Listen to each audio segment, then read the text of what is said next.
Trend baru raya tahun 2025. Bagi emas, bukan bagi duit. Raya tahun 2025, duit raya bukan lagi dalam bentuk sampul, tetapi dalam bentuk jongkong emas kecil. Kenapa tuan-puan tiba-tiba ramai yang mula tukar cara tahun ini? Apa sebenarnya yang berlaku tuan-puan? Dulu orang bagi RM1, RM5, RM10. Sekarang makin ramai yang mula bagi 0.25 gram, 0.5 gram emas fizikal. Trend ini bukan sekadar gaya, tapi ada makna yang jauh lebih besar tuan-puan. Kenapa benda ini berlaku tuan-puan? Sebab makin ramai yang sedar duit kita boleh habis, tapi kalau bagi emas, ia kekal bernilai. Duit raya dulu mungkin dibelanjakan habis untuk jajan, tapi emas kekal dalam simpanan. Ia akan jadi aset. Ini bukan tentang mahal ataupun nak menunjuk-nunjuk, tapi tentang mengajar nilai harta sebenarnya sejak kecil. So, siapa yang buat benda ni dulu? Biasanya tuan-puan, mereka yang dah faham tentang konsep kewangan dalam jangka masa panjang.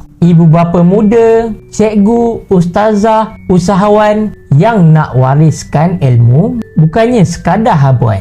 Nak tahu macam mana nak mula hadiahkan emas ini? Sila komen emas raya dan saya akan tunjukkan caranya kepada tuan-puan.